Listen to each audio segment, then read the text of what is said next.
Because it just 1:15 and everything's falling. Yep, that's what we said. Still got my arrow to the knee, too. Everything's falling?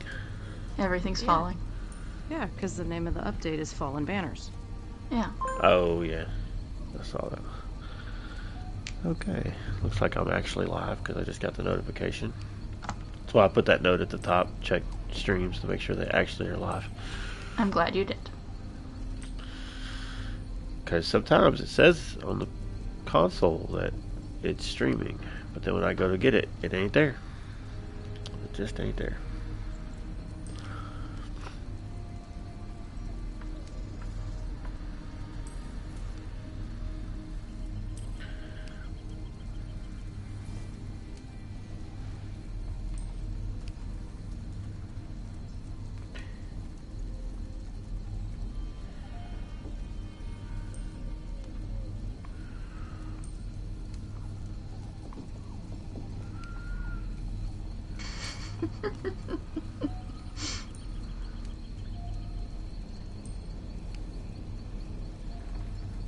Is that different than Flat and Earnest's?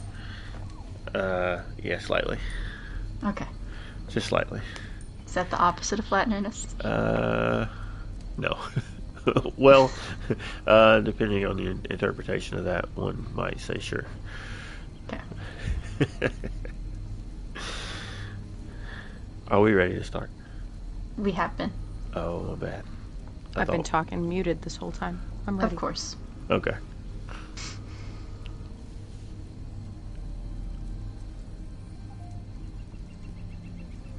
Welcome to A Snugpod Cast, everybody. I hope that you are doing well in this new year that we are all in.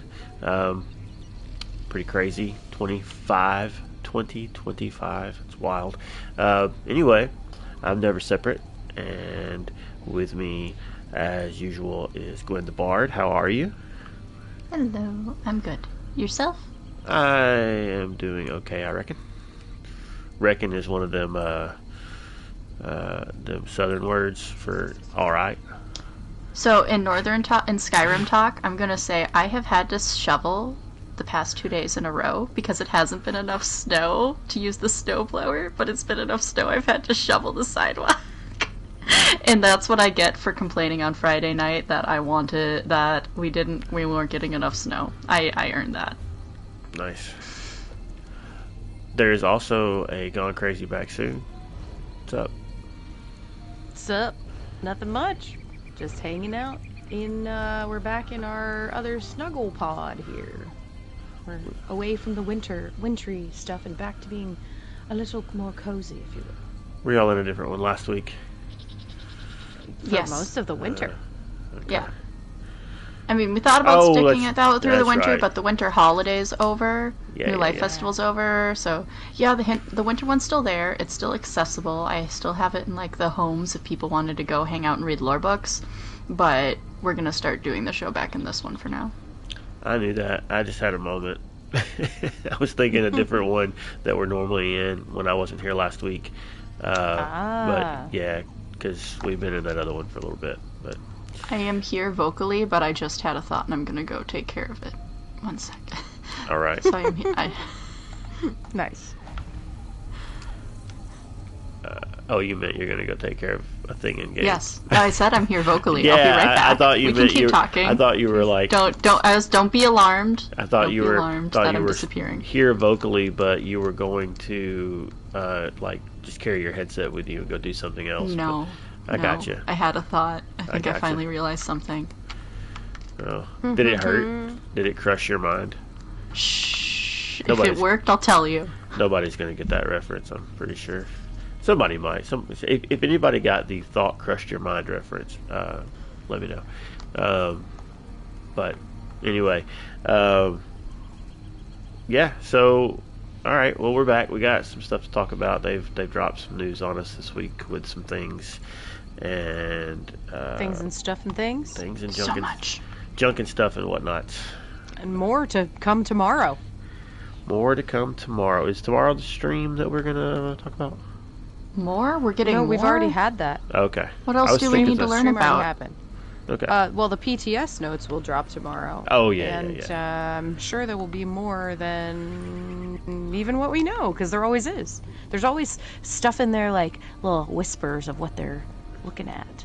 So it's always fun to go through and skim, because they don't share it on the stream, because they don't want to announce it until it's time for the announcements. But I always feel like you can peek and like, oh, these are the events they're going to do, and, you know, that sort of stuff. So we'll have to see. I'm going to let y'all chat for just a moment because my headset's about to die. And Oh, no! I'm going to need to get plugged in. Be just a second. Oh, no. That's fine. We can do that. We're good at that. Yeah. So, what have you So what have you been up to? Jinx. Oh, boy. All right, I'll go first, because mine looks a little less than yours. It has been a busy real-life week. We've had some lore seekers down here. I got to see Booch and his wife. They were down in my neck of the woods and saw them for a little bit. Had some other friends as well here visiting, so that was a lot of juggling schedules to be able to see them. I, in-game, have been working more on the Westfield main quest line. I've been enjoying just kind of not being too on the straight and narrow with that. I've been kind of running around and looking at the different, you know, as I come across something, basically do it. And then if it turns out to be main quest, hooray. And if not, then, well, now I just added to somebody probably that will be at the end of the main quest.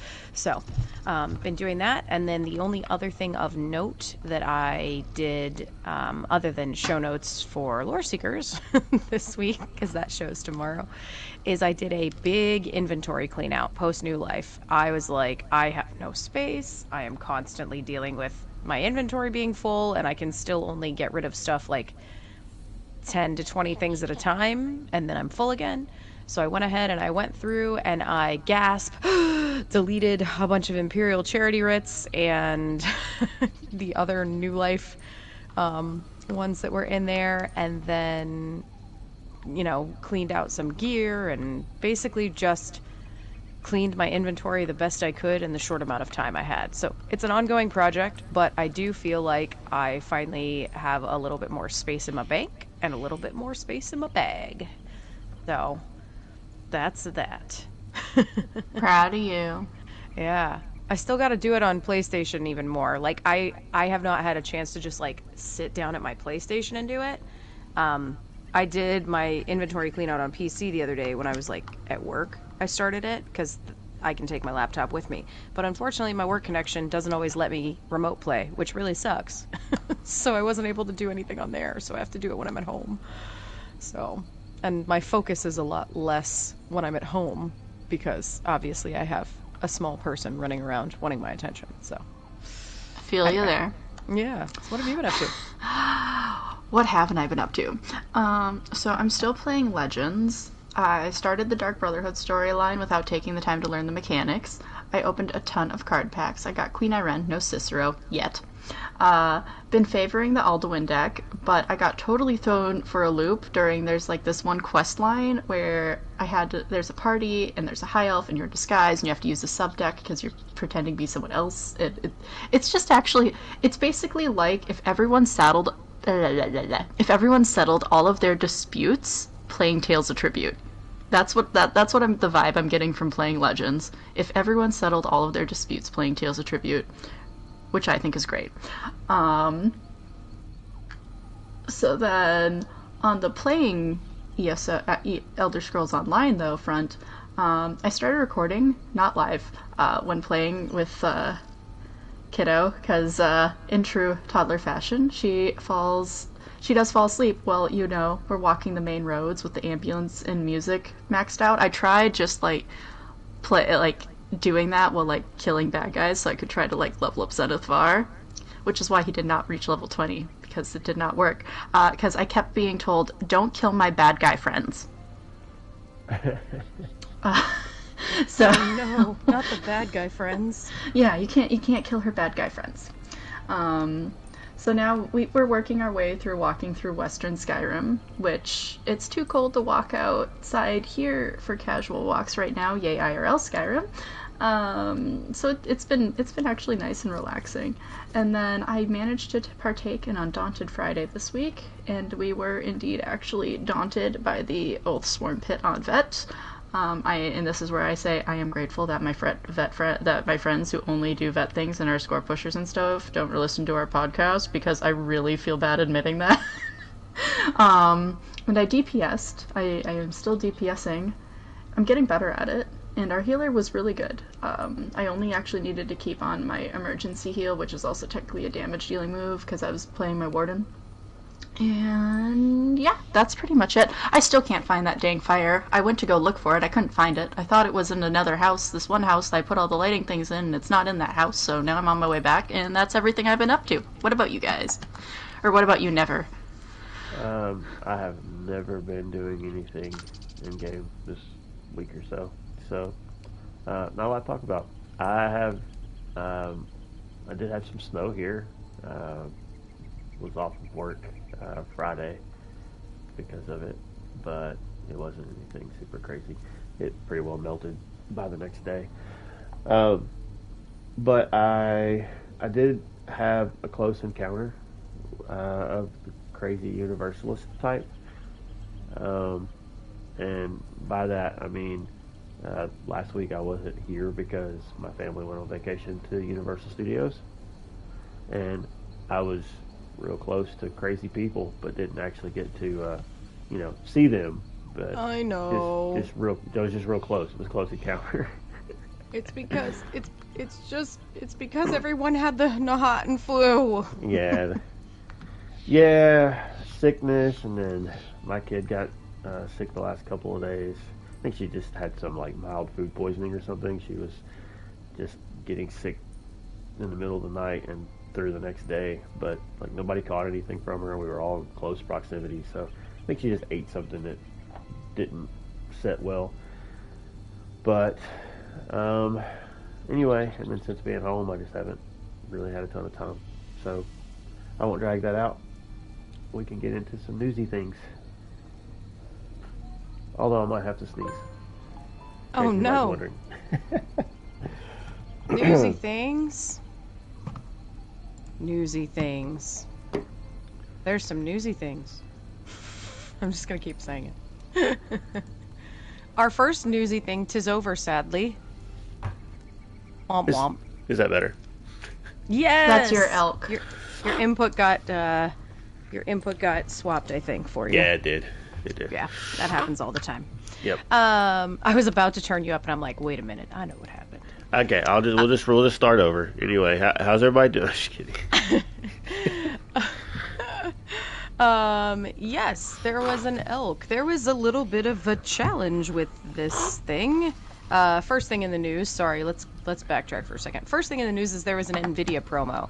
So if you played their GeForce Now, or if you have a PC that runs an Nvidia graphics card, you were able to register basically and have your game get picked up through the Nvidia app, which then allowed you to claim this drop after just a little bit less than an hour of game time for this green elk mount. It's basically just a recolor of a mount that we already have that exists. So the Hail Cinder Veil elk that we have in-game that exists for everyone, well, they made this one called a Pine Blossom version, which I'm previewing now on the stream, which basically is just the same thing. It's just greenish. So it's a watermelon with antlers and legs. Yeah, and it's got this effect on the top of the antlers glowing and stuff. Whoa, it's wigging out because I'm sitting in a chair. The backside of that thing looks like a watermelon. I can't say I've stared at its backside, but I'll believe you. The first thing I noticed when you got on it was like, wow, it looks like a watermelon. Yeah. So this particular thing was a little bit of a problem for the community at first because the Nvidia GeForce Now stuff was not recognizing the main launcher. So it was only recognizing it if you were launching it through Steam or through the actual GeForce Now app. Now, whether that was intended or not, well, I don't know, but the community eventually won, and everybody who played on a PC account or through the ESO launcher, unfortunately not us on console, was able to get it. So yeah, it was a bit of a thing. But also it had to do with Nvidia partnering, I guess, with ESO. So, yeah, it ran until the 11th. So I guess until yesterday, I think. That would be correct. Yeah. So maybe it'll return. Maybe console people will get it. I have heard some people say, like, submit a ticket. I don't know how true that is. But the only thing I knew is that because I was able to play through the ESO launcher, it popped on my whole account. So, like, all of my accounts that are linked to my ESO account have it. Because it was a code that you put in to the website. So. Yep. That's how those codes have been working for at least the past... Oh my gosh, it's 2025. Like 3 years now. That's how I have a pink torch bug literally everywhere. Yep, same.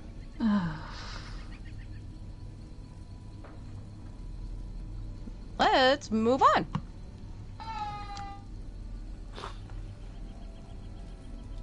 Do we want to do the update 45 one there now, or do you want to do that? Oh wait, I guess there's two of them, technically. So, the first one is just talking through the live stream. There was a live stream that happened on the 9th, and it was the update preview live stream for what is the first look of what's coming to the base game update with update 45.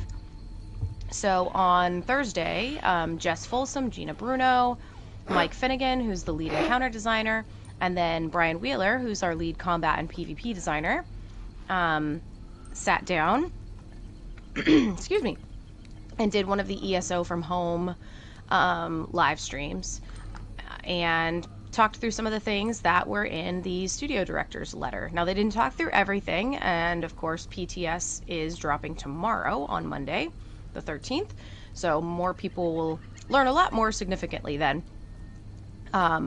But they did do that live stream, and it is still available on the Bethesda Twitch channel. So if you want to go back and watch it, I would highly suggest it. There's some really good stuff in there from Brian Wheeler about the upcoming testing that's going to be done with Cyrodiil. They show off a couple new houses and things like that. But I don't want to overtalk too much because I think we're going to get into that in just a little bit. So anything to add on that?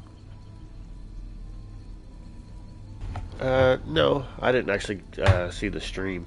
I've heard a few things that one thing in particular that I didn't see in the other the other article that came out. I think you might have just touched on it. I'm sorry, I was a little distracted about some things coming to housing. I think it might have been in the stream. They briefly mentioned a few housing things. Yeah. Like the weather stuff. Is that what you're talking about? Yeah. Yeah. That was it. They very quickly mentioned it, and then just kind of like kept going. Yeah. So that's going to be. That was I think the impression one of those I things got. We'll learn more about on. So soon we'll have it raining blood in the Snugpod. There we go. Sure. Yeah, I'm not sure about that, but you could try. I think in one of the screens there was one of the houses said that the weather control wasn't supported. So like some of the houses that have the more static skyboxes, like the Grand Sijic Villa, or I got disconnected. But anyway.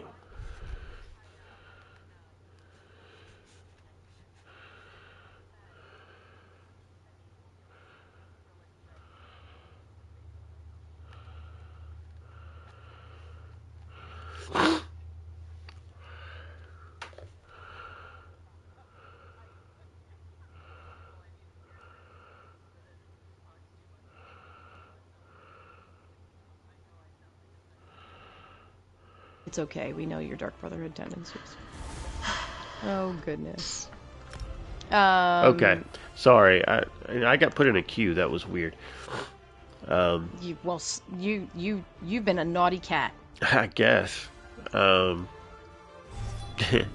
Yeah. Anyway, what I was trying to say was that I think any of the houses that have skyboxes that don't support weather changing, you won't be able to do it. So the Snugpod might count as one of those as well, since it's an indoor only place. Anyway. Don't kill my dreams. Hey, don't kill my dreams. It's not impossible, but just saying. Don't know. Okay. Let's move on, and we'll touch on that stuff again in just a second, because I think it mentions something in Fallen Banner about that, so we'll get to that in a second.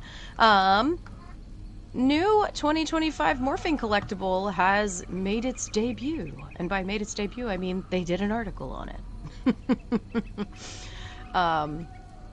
This is a Julianos themed Morphing Collectible this year. So, if you're into Divine Wisdom, Logic, and Order, or Truth and Law, I guess this is your Morphable for this year. So, would anybody like to read it? Shall I read it? What's the sitch here?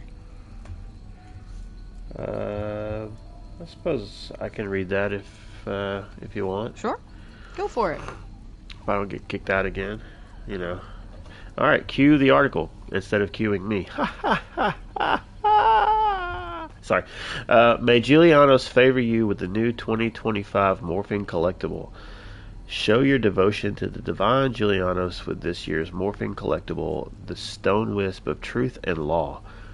Julianos, the divine of wisdom and logic, a patron of scholars throughout Tamriel in 2025, you can exchange your event tickets to show devotion to his teachings with a new Morphing Collectible, the Stone Wisp of Truth and Law. Morphing Collectibles can take many forms over the course of a year. If you're unfamiliar with how they work, you can read more about them in this guide. As in years past, you'll need to collect 3 different fragments to summon this specific collectible: the axiomatic runestones, glyph of law, powdered wisp remains. These 3 fragments will be available for purchase with event tickets during each of 2025's major in-game events. Just visit the Impresario during any of her appearances throughout the year to acquire them. Once you have all 3 fragments, combine them in your collections to unlock access to this magical manifestation. As a Morphing Collectible, the Stone Wisp of Truth and Law can also be combined with other fragments to summon a different collectible event reward each quarter this year, starting with the Logical Rune Extraction. Are you ready to learn from the wisdom of Julianos this year? Can his wisdom tell us what the house looks like, or if we're getting a house at the end of the year, so that way I know if I even want to collect this? Right? Okay. So, I've actually seen a graphic of this little guy. Not of the gathering thing there, but of the actual, wisp itself. And it looks kind of cool. It reminds me of the weapon pack that we got not too long ago. Yeah. I think this one, I suppose it depends on if you like Julianos or not, but... You can preview the Logical Rune Extraction already in-game. Oh yeah, it's under fragments, yeah? Yeah, no. You can you go under Customize Actions, and then Rune Collecting, and you can preview it. You can also preview the Stone Wisp as well. Yep. So it's a little floating guy, and it's got all the little, rune pieces kind of floating around, almost like a planet with an orbit, which is interesting. And then, what did you say it was under? I'm sorry. It's under, Customize Actions. That one. Yeah, Customize Rune Actions. Collecting. Toward the bottom. Oh yeah, so there it is. Yep. If you've ever wanted a pyramid to spin in front of your hands, this one's the one for you. Well, so there you go. I think it's cool because if there's people that haven't gotten any of those, new ways to harvest stuff or whatever, this gives them essentially a quote-unquote free way to acquire one of those, which is pretty cool. Neato. All right, anything else about Julianos, or shall we move on to the Update 45 preview? Moving on. Moving on. So you remember how they said they were never going to update the graphics of the base game zones? I mean, did they say that? I don't remember that. Yes. Rich specifically said it many, many times, that they would never update the graphics of the base game zones. Well, ask and we shall receive, apparently. Yep. You bug someone long enough, you get what you want, apparently. Well, you know what else he's also said? Not so What's much that? never, but crossplay. Well, yeah. I still think that's pretty far from happening. I think we should get the server problems worked out with Cyrodiil first, but call me crazy. Did you just get booted out again? Me? Yeah, you disappeared. You Thanos. You faded from existence there, buddy. I don't know. Apparently I did. I guess we'll be using the Twitch stream because my audio is going to be all kind of broken.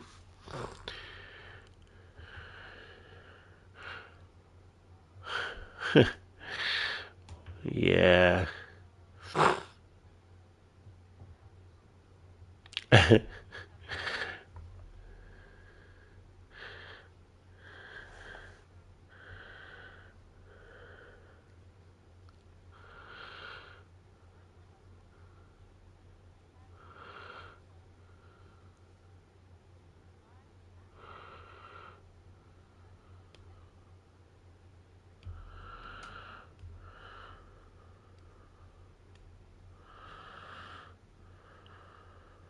Access and play the Fallen Banners Dungeon DLC.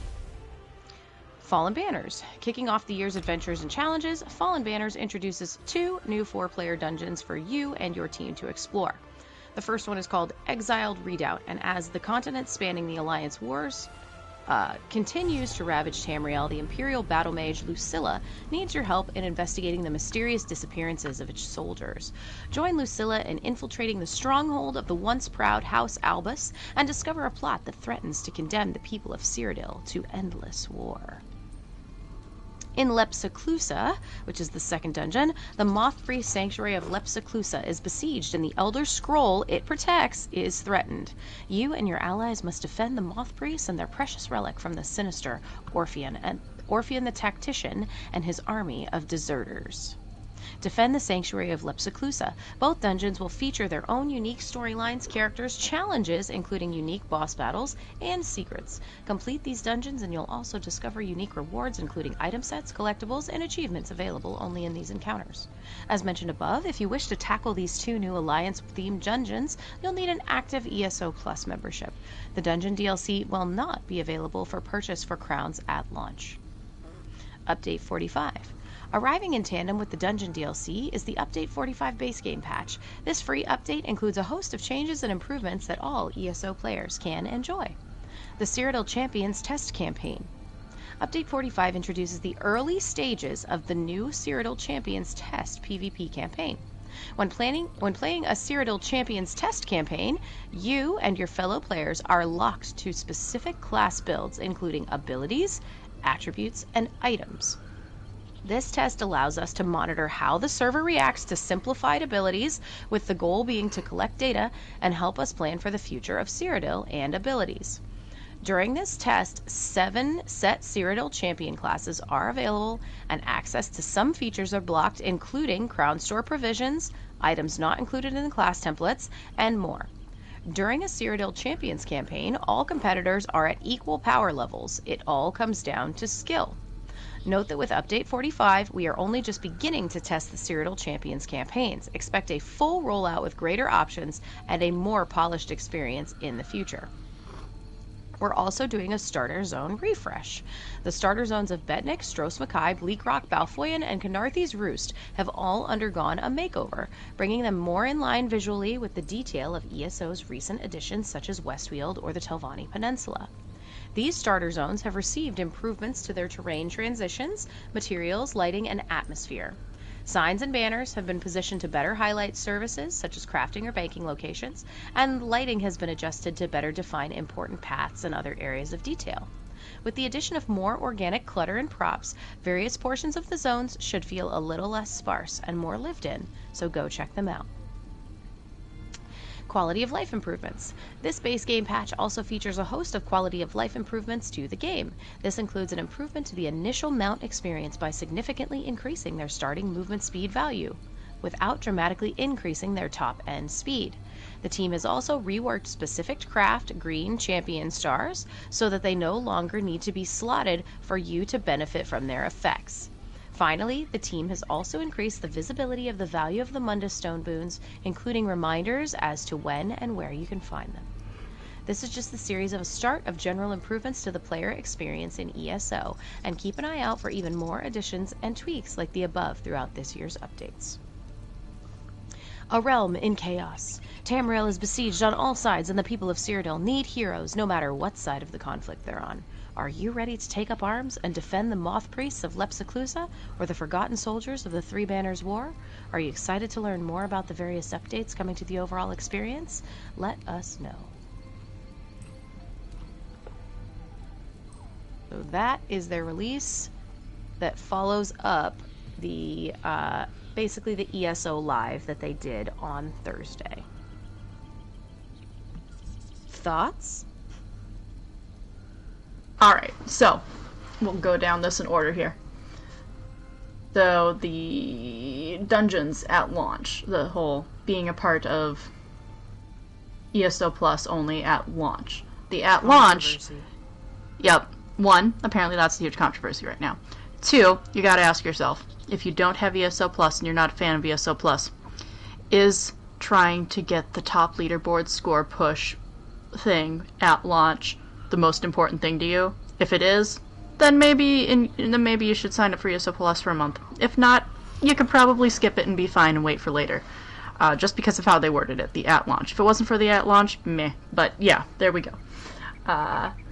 Then, getting into Cyrodiil, and this is how I become Emperor, because we know I am amazingly skilled. I am just a wuss. Incredible. Starter zone refresh.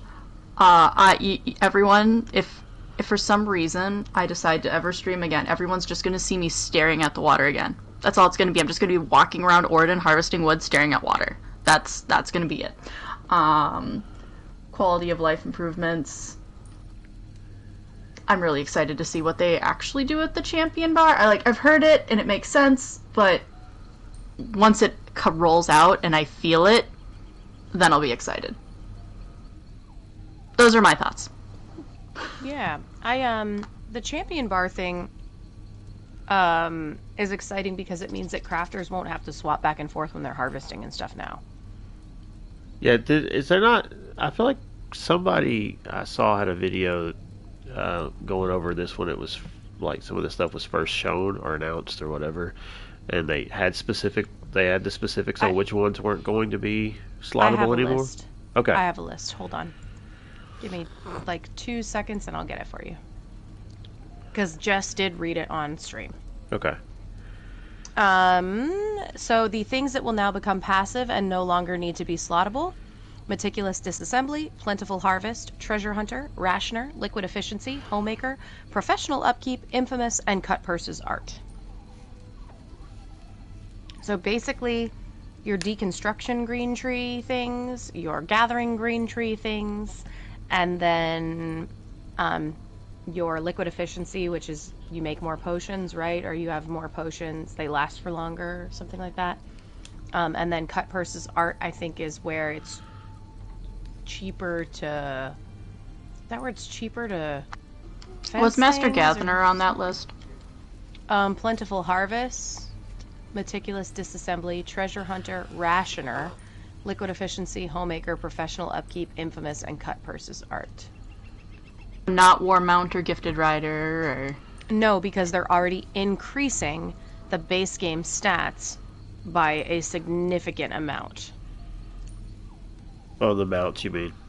Mm-hmm. Yeah. So basically what they said about the mount speed is they're increasing it a ton, like double or something like that, at the bottom of the barrel, basically. But then as you go, it will become more even, and in the end, you will notice probably a slight difference for us right now, but it's going to basically remain the same on the top end. Just means when you have a brand new character, you won't be able to get overtaken on foot, basically. Yeah, the current system is kind of silly. Like, there's no real benefit to riding your mount when you first get it, because you're as fast or faster on foot than you are with your mount. The only benefit is the longer stamina. So yeah, that's a good thing. That honestly, I'm kind of surprised it wasn't like that, or a little more like that from the start. I'm excited because it means less riding stat things, or you can use them like on the higher end and feel faster quicker. You know what I'm saying? Yeah. Yeah, the thing I thought I remembered seeing somewhere, maybe I heard it, but that it would be noticeably, like, significantly faster starting out, and noticeably faster, but not drastically faster at the top. So it will be a slight overall increase, but the bottom end of it's going to be like a much bigger difference. I'm out again. I'm getting the feeling they don't like what I have to say. And so far, I've been pretty nice. I mean, I haven't even gotten to the other stuff yet. I mean, gosh. The base game zone, I'm just going to talk through it because I'm scrapping this stream anyway. Outside of maybe if a few people are watching, but the base game zone, you mentioned Ardon, but that's actually not listed in here. It's literally just the like those little starter islands. So I don't know if I wonder if they will bring that to like your other base game zones at some point. Or did they already go back in and do anything to some of the base game zones at one point? So the whole game got a bit of an overhaul. Remember, right when we got PlayStation 5, like when we got the next-gen consoles? Okay. The next-gen consoles, they did a bit of a general overhaul with some of the stuff, but they didn't go back in and add, like, assets. Okay. So for this, I think it's the addition of the assets and some of the blending of, like, the grasses. Right. And stuff like that are going to make the big difference for people looking at some of those base game zones, which will also in turn make people want to explore some of the other stuff, because now that you're going back through Cold Harbor as your sort of intro quest, if you get dumped out in one of those zones right away, it's kind of like, okay, wait a minute, I thought the graphics were going to be better, you know? So now it's going to feel a little more cohesive, I think, a little less jarring to go from some of those really base early spots into the rest of everything else. I will say I ran the Cold Harbor update, like the Soul Shriven in Cold Harbor. It does look a little better. It feels a little better. And just in general, like, I think is just better. It was better for me, like the learning, the bashing mechanics, stuff like that. Things that they had specifically called out did seem to feel noticeably different to me when I ran it that one day. The tutorial stuff, you mean? Yeah. Gotcha. So yeah, I think they did some graphical updates there too. So yeah, the original tutorial kind of didn't do a very good job of teaching some of the stuff very well. No, so they kind of took the Balfiera, you know.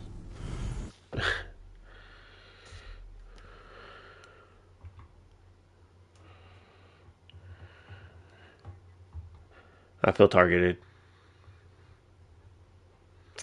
Yeah, I feel targeted. Yeah, well, we'll see if we make it through this whole show, folks. We all may not make it. Who knows? We're still here. You're still here. I know. Okay, I feel targeted.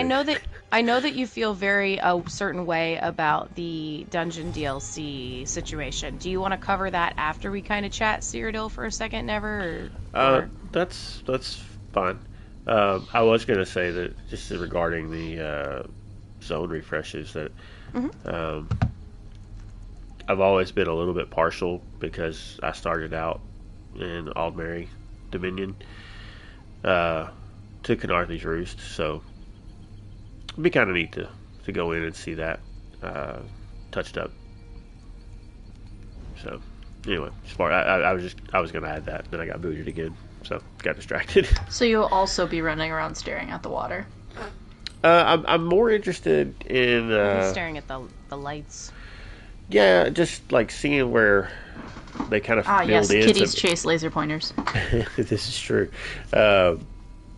but just seeing where they've added in some things to kind of make it feel a little more dense.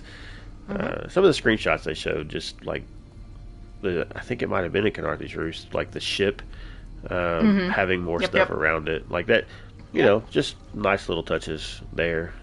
You know, just to see how far that stuff goes, or if it's just like this. It's kind of like, you ever watch a movie trailer and the one good scene in the movie trailer was the one good scene in the entire movie, and you're like, wow, the trailer. You mean every movie trailer ever? Well, I mean, you know, sometimes you go watch a movie and you're like, that was a good movie, I'm glad I watched it. Sometimes you go watch it and you're like, wow, the only scene that was any good was was the trailer, and that scene didn't even make the final cut. Neither did you, apparently. Yeah, apparently not. You have not made the final cut at all. You are the weakest link tonight. But that's a dated reference. So it'll be interesting to see if they. There I go again. It'll be interesting to see if the screenshots are like, that's the one thing they did in each zone, or if you actually can easily spot all of the different things that they've added. Anyway, Cyrodiil.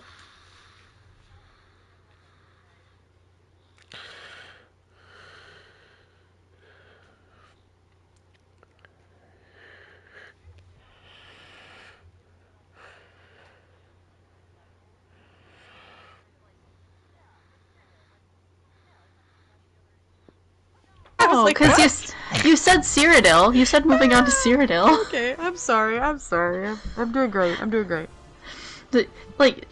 That's pretty much what it looks like. It sounds like they just want to give everyone like the same choices for different stats, and then throw them into a meat grinder and let them have at each other. Which that's pretty much what it is. Yeah. So there's a couple of things that are not mentioned here that Wheeler mentioned specifically on the ESO Live that I want to throw in because they're important. Number one, this is not how Cyrodiil is going to be long term. It's a test. It's a test for performance and functionality, just to see what the calculations are on the server side. So when Cyrodiil Champions goes live on the live server, because this is not going to be on the PTS, this is something that will come out with live. I think it will be a limited time window.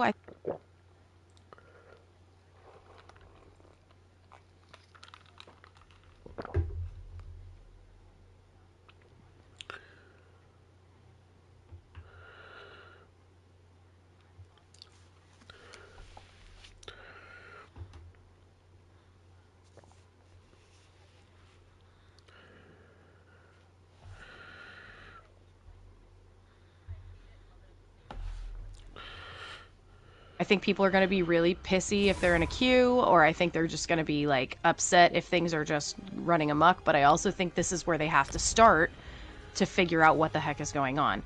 So basically what they've done is they've knocked back, you only have 3 skill lines, and they're going to knock back everything to only the base stats, essentially, or the base things that it does, to remove additional calculations.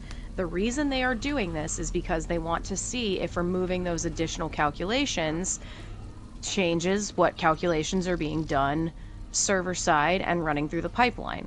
So rather than having a Zerg group where it's calculating someone's dark, convergence with a healer's X, Y, and Z that's proccing with someone else's Nightblade skills that are proccing, it's just going to proc base skills. Everybody will be same sort of, like we said, armor, gear, etc. So you can only work with what you've got. I thought it was neat that they did a little visual update. So when they're doing that campaign, the skybox is going to be different, just to show that it's a test and just to have fun. The other thing, too, that is not mentioned here is he said there's going to be infinite potions and infinite siege, which means as soon as you're done, walk away and leave it there. Don't even pack it up. Just let it clutter up the landscape and let it be a thing, which I think is pretty great, too. So I am really excited to see how this testing goes. I'm a So little you said the scared. skybox was going to be different? It's going to be one of those things where it says, "This is a test. Do not worry. This is just a test. If this were a real reconstruction of Cyrodiil, this would not say, this is a test." Yeah, the skybox doesn't say this is And a then test, have but just it like a was- little picture of Sheo Gorath just giggling or something. Just Wheeler's face is floating in the air above Cyrodiil. No, I'm just kidding. Yeah, so the skybox is like a greenish, reddish, pinkish, I think is what if I remember correctly. They really are patienting. Yeah. So yeah, it's just going to be a short-term test. They're doing it, they said, for a short amount of time, and during that time there will be no other campaigns active, and they highly encouraged everybody to come in and basically try and do everything they can to stress the system and see what happens, right? They're hoping to get some polishing out of this. Because basically, think about it. If they did the no proc test, like, they must... Yeah, they did a no proc test, then they went back to everything. I think they're just trying to get a handle on where the calculation problem is, or where the lag problem is. And this is the way to really kind of like bring it forward to see if it has to do with server population. Does it have to do with calculations being made? Like, what is it? So, yeah, I'm excited for this. I think I saw one example of the skills was like the Templar jabs will not have like the healing effect. It'll only That be is damage. correct. Things like No that. no hots and dots, I believe. Maybe there is a dot or two, but yeah. The other thing too, thank you, that reminded me of something, is like, if you're a healer, I'm gonna have to be a lot better for Gwen, because if we're in Cyrodiil together, she would have to target me specifically. She's not gonna be able to throw down a big blanket heal. They're really Excuse me, they're taking away my EOEs? What Wheeler said was, a lot of times I used to be able to throw down heals on a large group of people. Not for this test, necessarily. For this test, you're going to probably have to do more individual targeting.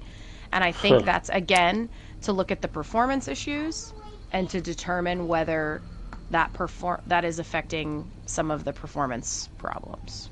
So are we going to do that thing where we both go in and I just try to keep you alive and you just go crazy? I mean, we could do that. We did do that one time. Like, that seems to be what we do when we test things. Yeah. That So it could be. I do have a PvP build now. Well, actually, it doesn't even matter. That was stupid. It doesn't matter. It doesn't matter. Nothing matters. Wait, but regular siege equipment, we can still bring that into Cyrodiil, right? The siege equipment we already have. They're Or going is there to going to be special siege? No, they're going to give you siege. They're going to give you basically unlimited siege and unlimited potion. Dang it. I have literally over an entire 60 slot chest of siege I need to use. Yeah. Yeah. Yeah, the AOE thing's strange. I am going to be the most useless healer. This is going to be great. I mean, Is if you're it though? going, Because it's calculating all those heals per people plus their gear plus their, X, Y, and Z, which is I think why they're removing it temporarily. I can't even heal never enough for him to stay in the Snugpod, apparently. Sheesh. Yeah, I mean, there's, as you were saying, there I go again. Yeah, I know. But I mean, you're running around in a big group, and you're gonna have to try to heal somebody that's in front of somebody that's, like you've got somebody between you. You can't. I don't think there's a way to target like that. I could see It's going to be a meat grinder. I could see if they were maybe reducing dots or making those numbers static or whatever, so gear doesn't play into it. But at the very least, you'd think that just a simple, this area gets 1,000 healing, just one time, like one tick. It's just a simple. It heals this area for that amount because they're altering those skills for Cyrodiil purposes anyway. So it seems like that would be a change they could make. I don't know how. Well, maybe they are, and that's just I misunderstood it. Maybe it's like whoever's in this area and it hits first, that's the person who it heals, and that's it. Maybe that's what it is. But that's strange. He was basically discussing that heals were gonna feel pretty different. Like he basically said, this is gonna feel really different. A lot of people who are used to a lot of AoE or a lot of, some of those other things, it's not gonna feel the same. But it's a test, so. You know what? I think I'm actually looking forward to this update. I love the idea of just going in and trying to kill everyone. Sounds fun. I mean, I'm pretty sure I won't be allowed to be a werewolf, but otherwise it sounds fun. Yeah, have they confirmed? Well, if they're just testing classes, that's probably not going to be a thing. But it sounds like it hasn't been confirmed nor confirmed either way. I don't believe werewolves. It's literally just... Yeah, it's just because it's just your class skill lines, right? Yeah, it's just class skill lines. Yeah. So. Okay. So, March 25th, let's go. Let's go. We are actually already in discussions of doing some organized lore seekers groups, I know, on the PC side, so I would be absolutely wanting to organize at least a small group, or as many as we can get one night, to pop into Cyrodiil on console, because I think we should definitely see.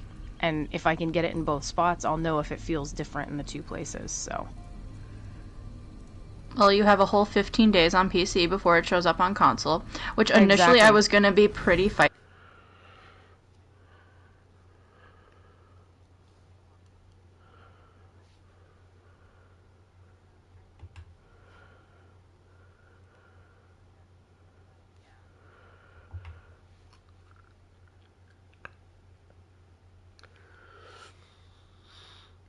Well, they either have to launch seasons at the same time, or they'd have to run longer, or well, not longer, but with how they did Golden Pursuits, it sounds like it will be at the same time. But who knows? We'll just see what happens come April. Yep. We won't worry about that yet. I like some of the other quality of life things and other things that they're talking about here. That green tree stuff is great. So, to me, Agreed. I'm excited about that. I like the 2 houses they showed, which is not listed here in the Update 45 thing, but surprise, surprise, guess why you couldn't go in Castle Skingrad? Because it's a house. Okay, 1. Where does the Count live? He doesn't. Because he doesn't die. Spoilers. He doesn't die yet. I mean, I know we have a different Count in Oblivion, so I was also kind of disappointed. But he doesn't die yet. So where does he live? I mean, I think maybe we'll find out. I don't know. So Castle Skingrad, and then the other one was basically like an island. Another house in Fargrave. Fargrave, yeah. It's like a Miramore housing situation. Yeah. And it has these mirrors that you can travel through, which is neat. No spoilers there. That's all we have to say about that. It's no different than like in the Telvanni house, where you travel through like the portal to the top floor. Same thing, just fancy floaty mirror. Yep. So both of those houses to me looked pretty cool. Oh, they look amazing. They're huge. They're awesome. Yeah. I love them. I also really like how they're sticking. I want to note on this. If you've been running around Skingrad and listening to me talk the praises about Skingrad, I'm gonna keep talking the praises about Skingrad. I love it so bad.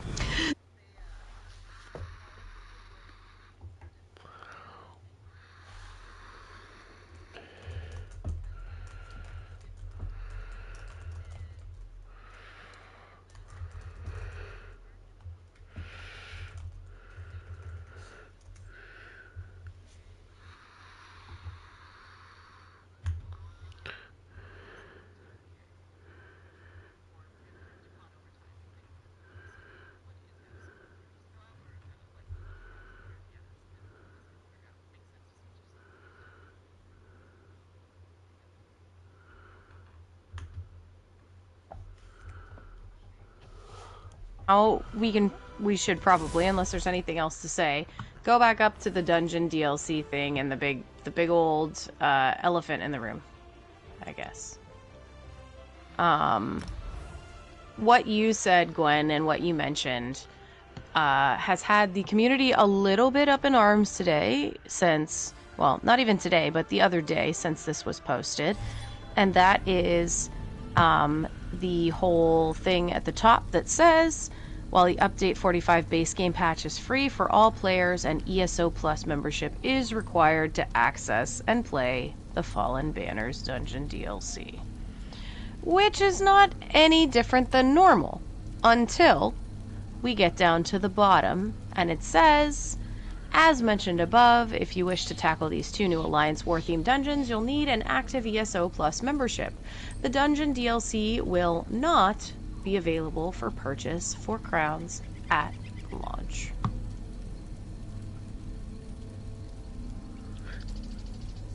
So then I'm guessing that by the fact that everybody is that there's more people upset about this, that I was right in what I was asking earlier. This is the first time that's happened that way. I think so. Otherwise, it wouldn't have been a surprise to anybody, and they would. Yes, it is. It is the first time. Okay, that's what I thought. Unless it happened at some point before 2020, then in which case I have no idea. Right.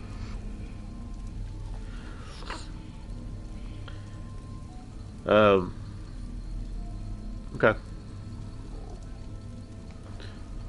Yeah, I mean, we discussed this quite a bit, amongst ourselves earlier today when I read this.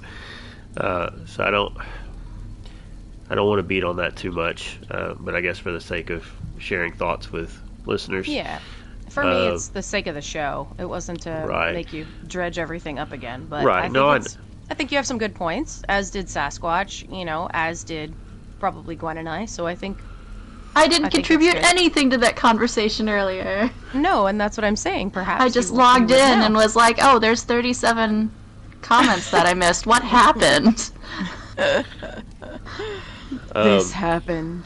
This is apparently what happened. So would you like to tell us about what happened, Never?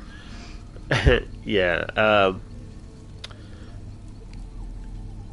I think that what's kind of getting to me is this kind of stuff just is starting to feel a bit more and more not consumer friendly, not player focused. Word you're looking for is slimy. But yes, continue.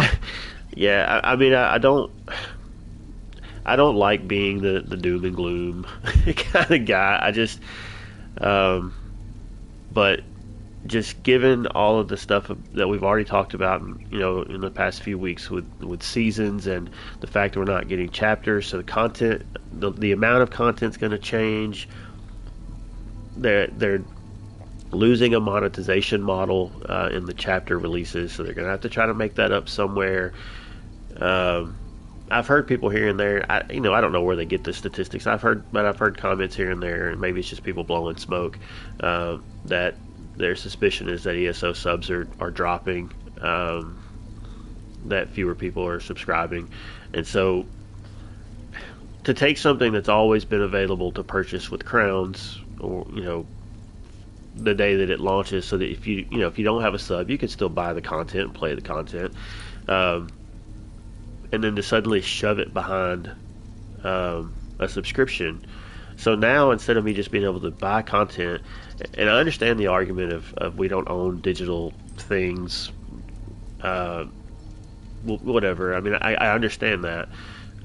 We don't. At any point, this game could shut down and everything we've paid for is gone. But until that, we've always had the ability to buy individual pieces of content that we wanted access to, or buy access to that content, however you want to phrase that. And but now, where I think dungeon packs are generally around $15 or 1,500 crowns, something like that. Does that sound about right? I think it depends on the pack. Let me look. Hold on. I was thinking, I could be wrong. Maybe they're 3,000. I'm not sure. Yeah. I've never actually bought any of them because I have had ESO Plus for a long time. I don't currently. Yes. So it depends on the pack and the DLC, right? So like, Yeah. the Blackwood chapter was 3,500, but then like Dragon Bones is 1,500. Fire Song though was 2,000. Flames of Ambition 1,500. Harrow Storm 1,500. Lost Depths. Yeah, it seems like a lot of them are on the 1,500 mark. There are a few that are more. Right. Okay. So. But it just depends. So roughly $15 to $20 to buy. To buy access permanently, as long as the game is live, to buy access to 2 dungeons so that you can run them with your friends as much as you want, to now having to spend $15 every month to access those same 2 dungeons. One of the points I brought up before with these changes to the content release, and one of the concerns is the value proposition of what am I paying for, what's going to be included in the money that I spend. They already took, which chapters didn't always come with companions, but once they introduced companions, every chapter had companions until the last one, and then you had to buy those separately or have ESO Plus. So they pulled content that we were kind of used to having included in our chapters out. So a lot of people, again, this wasn't what I did with my crowns, but I know a lot of people would save their crowns from their sub and buy the DLC packs when they'd go on sale, whatever. So a lot of people that, even though they were subbed, already own all of those previous DLCs, or they bought them or whatever. Now, so basically the sub is going to be, you're going to have to maintain a sub just for the 2 new dungeons, or the 4 by the end of the year, if we get that many. I mean, we don't know yet. So it seems like the value of ESO Plus has gone down, because if I already own everything because I've already bought it, I don't need ESO Plus to access any of it. Now I only need ESO Plus to access 2 dungeons. That just doesn't seem like good value. I don't want to spend, and I know the 3 month, 6 month, 12 month options are there, but either way, if you do monthly, I don't want to spend $15 a month to play 2 dungeons when I can just play an entire game without having to sub. And that's the kind of things that it's starting to feel more and more like money grabs. Yeah, microtransactions. Yeah. And I get games cost a lot of money, but I also play other games that don't feel like they're doing that. And it's kind of souring a little bit to see already, before we've even seen what seasons are going to look like, that this is the direction that it seems to be going. And that kind of just, in my head, is kind of confirming some of the concerns that I already had. Yeah. I can see that. I think this is one of those things where it's really hard to look to the future, because we don't know exactly what their final plan is, how much they're going to release, things like that. So it feels pretty semi-gross, to have it be changing and kind of going into this sort of directional travel, I guess, when it comes to everything over the year that's coming. So yeah, I don't know. I think April will kind of be our tell, to be honest, as to how funky things are going to get, how bad things are going to get. But I don't know. On one hand, the way I kind of look at it is like you said, we don't technically own the content anyway. I think it's a shock for people, but I think as long as they release it and don't leave it completely exclusive, people will, I don't want to say get over it, but like a little bit of getting over it. Do I think it's a money grab for ESO Plus? Yeah, I think there's a good possibility of that. It is a business. It has to make money. And that's what's hard, right? For us, it's hard when our what we spend our recreational time is becomes a business. It can feel gross. And I'm not necessarily saying I agree with it or anything like that. I'm not necessarily saying I agree with the monetization. I just think that that's why it's feeling not great to everybody, is because it's a pretty big change. I mean, heck, when they brought the Crown Store in, that was a big deal. Because when this game launched, to my knowledge, and if I remember correctly, there was no Crown Store, right?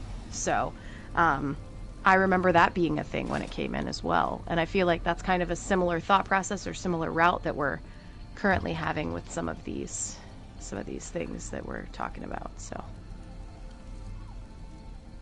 yeah, that was my tired ramble. Yeah, I just it's hard to think that as much monetization as there is in this game that it doesn't already make money. It just feels like it's never enough. I know things get more expensive. I understand that, but you know, I'm not getting raises every month. When games get increasingly more expensive to play the same game, it gets hard to, you know. We talked, and one of the things we talked about, you know, in our chat earlier was that there's more competition, and I know, you know, there's some games out there that haven't released yet. There's a few that I've kind of got my eye on, just from being fans of the developers or other games they've done that I'm looking to see what they do when they come out, and a few that have come out recently that, you know, maybe we're not playing them actively, but if there's 10 million available people to play a game, and, you know, 1 million go play something else and 2 million go play another game, and, you know, you start, you know, there's competition. There's some games that have been on the market for a long time that are still going. I mean, you still got your World of Warcraft and, you know, stuff like that. That's not available on console, but more games are coming out that are available on console. And, you know, I'm sure I've made this point before, but one of the things that some of these other games coming out have that this game doesn't, that I think is going to hurt it if they don't get it in there. Maybe I'm wrong, but it's crossplay. Because it's a barrier to being able to play with your friends. That's one of the reasons, you know, we joke about Fortnite, but that's one of the reasons that Fortnite is so big, is because it's available on everything. You can play Fortnite on your phone. And at least I think you can. I'm pretty sure it's available on phones. It's available on Switch, and everybody can play together. So if you've got friends playing on any other platform, well, just go play with them. It's fun, because they all work together.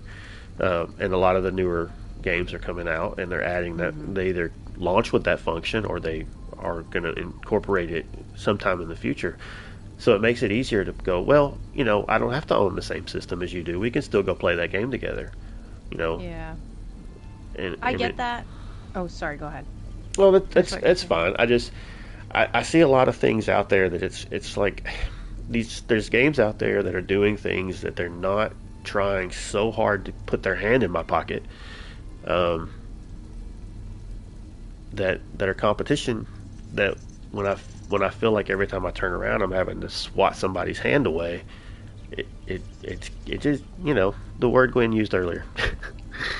Yeah, it just starts to feel a little icky. Yeah, for me, the crossplay thing, I realistically, and this might be me being negative Nancy, I don't ever see that happening. There's too many things in the game that are integrated that it would completely tank out. The economy would tank. The guild system would be a nightmare, because there's probably guilds that are listed under the same name on both places. Hell, we have them ourselves. We're the Lore Seekers here. We have we're on every platform. Like, how would they deal with that? You know, like, there's the naming issue. There's what if about all the people who have alternate accounts issues. Like, and that's not to be negative, but the other thing too is, like, Fortnite doesn't. I mean, I don't play Fortnite, so I don't know. But I don't either. Fortnite doesn't have an economy, right? Fortnite doesn't have some of those things that would be preventative from doing a sort of cross-play situation. Now, I think it's more likely that we could get a cross-save. That's different, right? A cross-save and a cross-play would not necessarily produce the same results when it came to things like that. You know, cross-save is where you just pick one of your accounts and then you can go back and forth depending on where you're playing it. But I think that cross-play with the mega servers, if we're already having issues now, it would just be an absolute dumpster fire. And maybe I'm wrong, and, you know, I don't know, but I just do feel like that one is far, far away, if ever. But yeah, I get what you're saying about the hand in the pocket. It does feel like sometimes that they really hang on to the FOMO, and they really hang on to the seasonal models of like, this is going to be here for this amount of time to try and promote people purchasing it. You know, so that ain't great.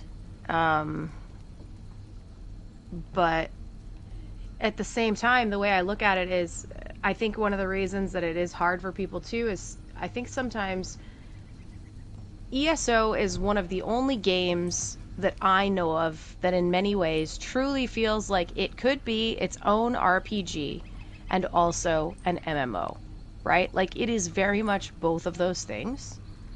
And for me, when I look at all the things that are available and all of the content that's available to me, and opened up with ESO Plus and all of those things, to me, it's worth the value of that. And I understand that not everybody is in a good situation or is able to do that. I mean, you know, it's tough monetarily to be an MMO player, no matter which MMO it is, because almost every MMO, I say almost because I know there's some out there that don't, but a lot of MMOs have a sub or some sort of a sub footprint in many ways. And a lot of times you get something back, tokens, crowns, you know, things like that. But I also do find it pretty astounding that in the, you know, billions of years since World of Warcraft came out, that sub-models have not increased in price, like, just in general. Like, they've kind don't give them ideas. I know. But they've kind of always hovered around the same number, and I think that's because people will pay that number, you know? That was a little bit of a rabbit trail, but I don't know. It's very interesting to me. I want to know more before I make my full assumptions, right? So. Yeah, the $15, you know, a month price range is pretty common, and it's not necessarily that, you know, I'm not opposed necessarily to a sub, but there are, I swear every time I put maybe I should just leave it out of screenshot mode. Anyway, it's not necessarily that I'm saying a game shouldn't have a sub, but, you know, again, games get more expensive to make. We all know that. The pricing or the budgets have ballooned like crazy in the last, you know, 10 years or so.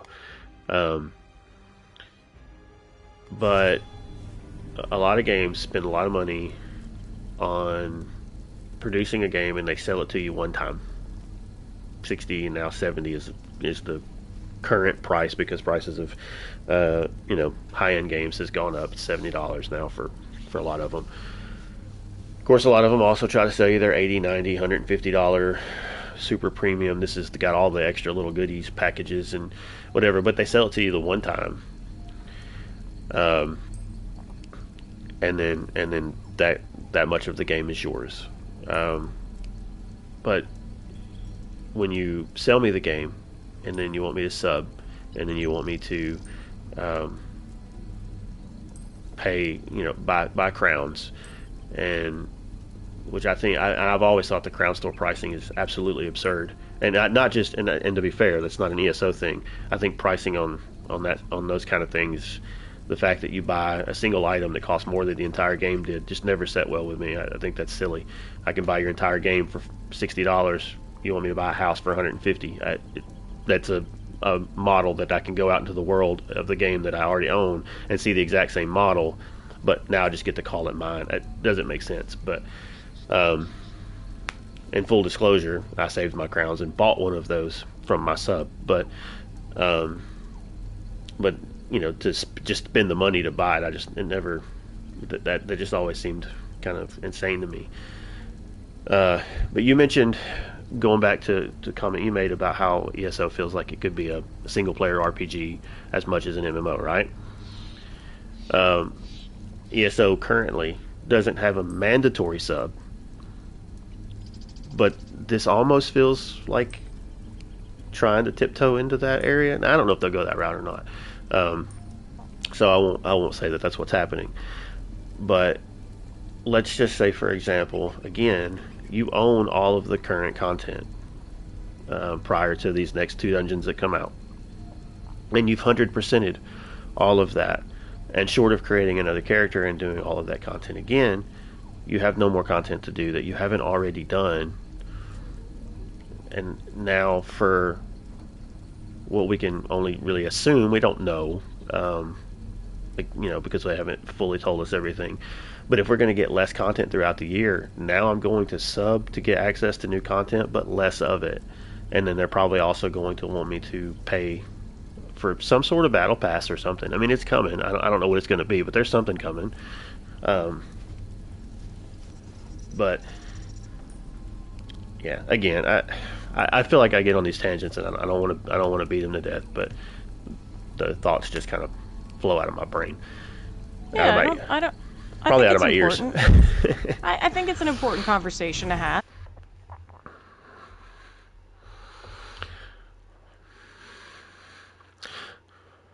Yeah, and I mean, he's not here with us, but Sasquatch kind of said the same thing. Is for a player like him, like, he's not going to sub to a game just to run a couple dungeons with us. Where before maybe he would have spent $15 to buy the access to the dungeons to go run it with us. Yeah, or one of us was able to gift it. Right? Because we were able to do that, but you can't gift crowns. So, you can gift crowns. You can't gift ESO Plus. So, right. Now that's removed the option of us being able to right. group up with our guildie and our friend and our, person that we want to be able to run this stuff with the first right. time, and that sucks. Yep. So. Yeah, and that's where I said it just doesn't feel consumer friendly, and it doesn't feel player focused. It feels very much on we have lots of money, but we want some more money. Give us more. Well, I think there's also the drive, and this is devil's advocate for just a second before we wrap this up, but I think there's also the drive of, for a long time, people have said, you're not really giving us anything additional by paying for ESO Plus. What do we get? The craft bag? Great. What do we get? Bonus XP? Well, I'm already at max CP. That doesn't help me. So I feel like some of this is coming from that. I feel like they're stepping back and going, what can we offer the people who have ESO Plus? Ooh, we know we can give them access to the DLC dungeon specifically before anybody else, and then later on other people can purchase it or whatever if they would like. Now, that may be complete bunk. That may be completely not true, but it wouldn't surprise me if some of that is factoring into it, because there have been a lot of people for a very long time loudly sort of saying, if you will, we need more of XYZ. So that sounds simply like a perspective. Yeah, I think it probably is, but I don't know. I, for one, my only opinion on all of this, my takeaway thought is I am looking forward to what all three of us have for a Wall of Crazy at the end of the year, after we see everything that happens this next year.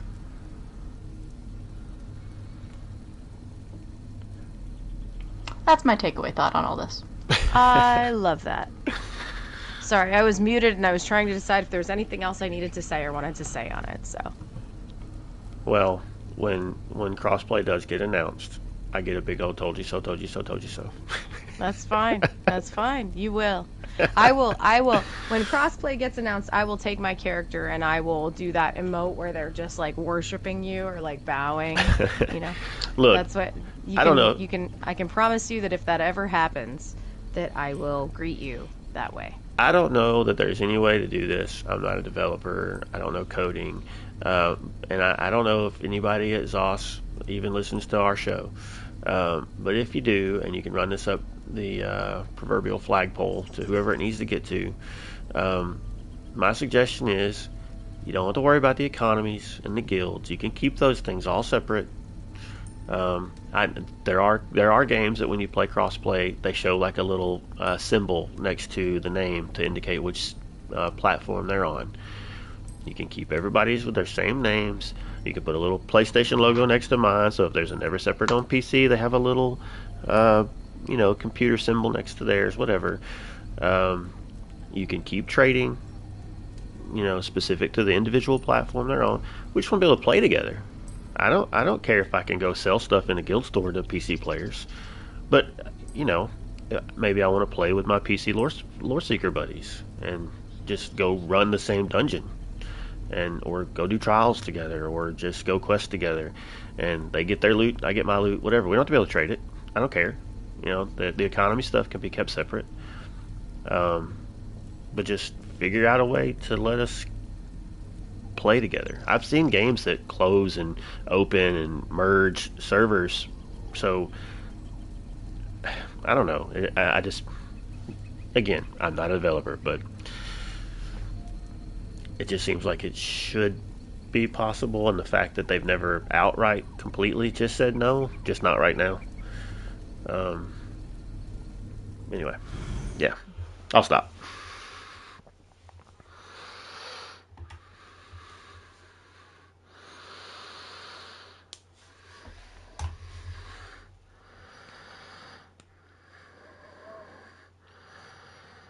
What is the music of life on this one, and just call it good.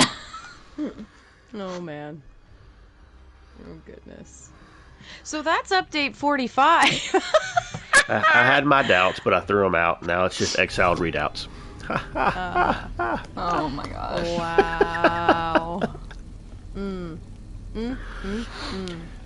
See, all that always stuff. Enjoy talking with you, Kat. All I'm saying is I really hope that there's some good stuff in the show notes for people.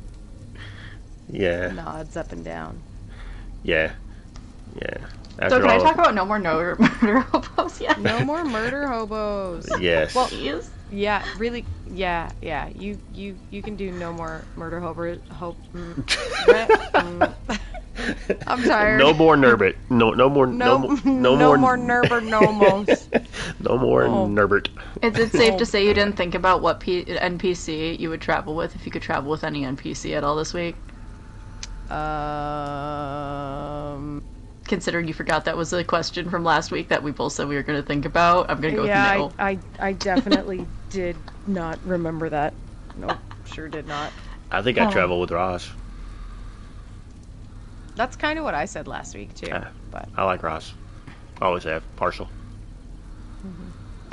Oh no. Oh no, what? Are you okay? Yes. I'm fine. Are you getting booted now too? I say that as I get booted again.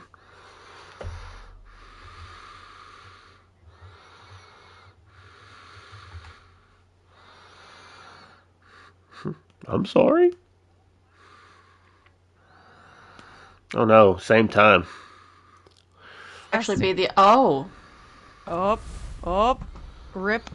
I think it's only broadcasting our audio right now. That's fine. But Let's does it as long only, as it is it capturing other people's audio though? That's the question. Yes, it does now. Okay. So I believe that they should all still be able to hear us. Just lots of relogging sounds going on. Just relogging sounds. I'm in a 23-second queue. Haha, I was only 9 seconds. Sounds to me like there's a... I don't know if there is a DDoS, but yeah, something's funky. It sounds like I might save No More Murder Hobos for next week. Yeah. Just kind of try and wrap the show as much as we can once we get back in. I'm here. Alright, well, I'm coming. Maybe. We'll see. I'm gonna Well, we're waiting for her to try to show up. What streets or routes would you walk for just going for a walk? Does your character have a daily routine in their downtime? And what NPCs do you interact with regularly? Do you even know their names? Wow. That was loaded. I know. I'm getting good at this. There's not that many, but they're pointed. I interact with my Gilladil and Newsy and Tithis. Is that his name? Does that count? Yeah, that counts. I'll give you that. I'll give you that. You don't fail. You could take them on a walk if you want. I'm always like needing space. I'm like selling something, breaking something down, putting it in the bank. Yeah. What streets or routes do you walk just for going for a walk? I love to walk around Skingrad right now. I also very much used to like roaming around Blackwood a bit, just because I like the atmosphere with all the torchy bugs and stuff. And yeah, does my character have a daily routine? I mean, it's kind of like Ritz. And I don't know. I would say that they probably wake up and spend some time reading lore and maybe researching some things, looking at maps and whatnot. I don't know. And what NPCs do I interact with? Well, I would say it's the same thing. Gilladil, Azabi, quite a bit. Nuzuma. And I can't forget good old Zareth Var right now. He's a companion who's been the one that I've been running with mostly. So I know their names. There are probably a few NPCs in cities that I do know their names, but it would depend on the city, and I'm too tired right now to think of that. I've been talking to the banker in Aldenor a lot lately, and you know what? He is such a insert not stream appropriate word here. Yep. That I purposely go out of my way to not remember his name because he doesn't deserve it. He's rude. Yep. I can't remember the banker in Western Skyrim, but the one that complains about fish all the time. Bo, I don't remember, but he's pretty funny. I've spoken with him a few times. Yeah. Gosh, there was one other one I was going to think of, or that I had thought of, and it's gone now, so. Yeah, I think that's probably the answers, or my answers to those questions. Wonderful.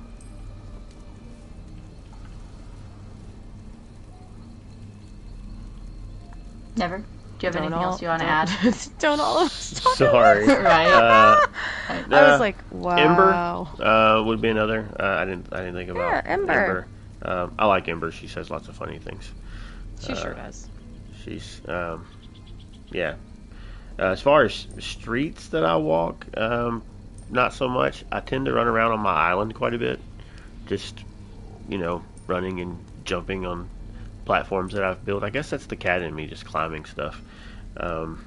Even when I'm out just randomly running around in the world, I'm like, let me bounce off all the rocks. So I don't know that I just go for walks necessarily as much as playful jaunts. Is that a word? Jaunt? Yeah. It counts.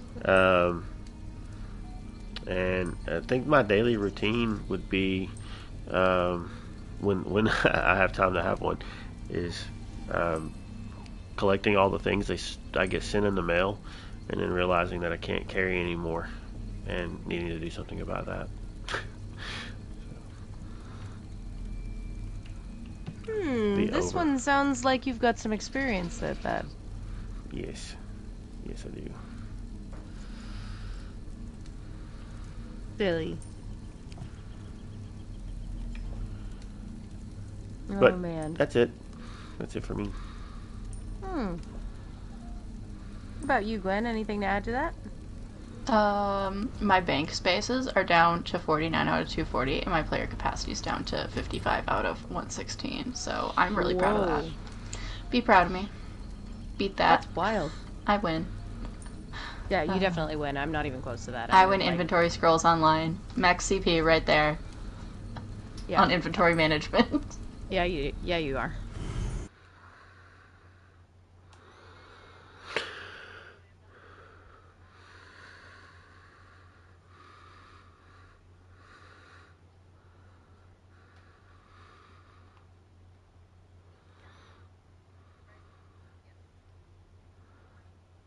Eastern. Yes, 8 p.m. Central. You know, time that matters. Treacherous Tuesday dungeons, any time on Tuesdays. Try to get together, help each other out. You know, maybe actually beat that Oath-Sworn Pit on Vet. This is an informal event that we do. And then there is Fearless Friday with our Thuria Dragoon, where we are daunted. Sometimes we might accidentally get daunted. We are undaunted. I'm still really embarrassed about like giving up on the Veto Swarm Pit. Honestly, I can't like stress that enough. I am so embarrassed about that. You want to know what my vet give up is? I'm gonna confess a secret to you. What? Moongrave Fane. Vet Moongrave Fane. I still have in my quest log from running it with Cash. We just decided to try it one night late for the pledge. And we were like, yeah, we can do it with 3 DPS and a tank. Sure. Yeah, not so much. And because I was with him, I haven't abandoned the quest. And I still have not finished Moongrave Fane. We were in there, and I think I finally bailed out at 4:30 a.m. my time. 4:30 a.m. Eastern, because everybody else that I was playing with was West Coast. So it was like 1 a.m. for them, and I'm like, yep. I can't do this anymore, guys. I love you all, and we've made progress, but I can't. And it was also when I was like I think I was like CP 60 or something on PC, so I had no shields, no nothing. So there was a good reason why it was bad, but yeah, it's tough. Anyway, there you go. So now don't feel bad. I have also bailed out of a vet thing before, and I still have it in my quest log. So if you want to tell us about your dungeon shame, please do. It'll make us feel better about ourselves. You can contact us on Twitter at Snugpod Cast. Email us if it's a really long story and it doesn't fit in that 120 character limit because we don't want to spend any money on Twitter because we don't care. Then email us because we love hearing the long stories. It'll make us feel even better, and the more descriptive you get, awesome. We might even read it on there for you. Snugpodcast@gmail.com. Please tell us. Now, if you're listening to us on your podcatcher of choice, you'd prefer to watch us live and see Never disappear from the Snugpod 500 times in an episode, then you can join us on Twitch.tv at the Snugpodcast or over on YouTube. Now, if you want to join in on any of these shenanigans and go, oh my gosh, why are you guys feeling at Vet Oath-Sworn Pit and Vet Moongrave Fane? Oh my gosh, let me help you. You can come and you can try to join us. You can go to loreseekers.club. It has links to everywhere. And then fill out a little application. See if you want to try. You can join in the guild, and one of us will send you an invitation, and you can join us on PlayStation. Or if you play on another platform, you can also join there too. That's perfectly fine. You can't play with all of us at the same time if you're not on PlayStation. Oh, that's true. Wow, you just powered through those. You're just BAM! You did it. My New Year's resolution is to talk less, and I'm failing at it. I blame you guys. Hey, I wasn't this talkative before we started a podcast. Hey, you know what? That's okay. I've been told I bring out the best in people. Or worst. Take your pick. I think we're doing pretty great. Well, guess that's it. That is it. I don't know if there's anything else to add. Go kill someone. There we go. Gonna wow. Get snapped out of existence at any moment on the server. Look, I don't know why they were targeting me so hard. You're the one that's threatening to kill people. Oh, goodness. They're used to that from me. They know I'm only here because I like the Dark Brotherhood. I wouldn't have played ESO otherwise. All of us have been kicked out at least once tonight, so. Oh, you poor things. Once. I haven't barely been able to stay in. Oh, goodness. All right. Well, it's been interesting to say the least. We'll see what we find out Monday. We'll try to talk about that some next week, I'm sure. You did say PTS is Monday, right? Yeah, patch tomorrow. notes, whatever. Well, Tomorrow, today yeah. for me, but yeah. Yeah, oh, indeed. Time gets away. In 15 minutes, it'll be today for me, too. Same. Well, all right. Well, next week, hopefully we'll get back together and we'll chat a little bit about what we've learned and go from there. But until then, take care of yourself, take care of others, be a decent person. We'll see you soon. Bye! Sleep well, Tamriel. And probably because you're gonna get disconnected. Bye.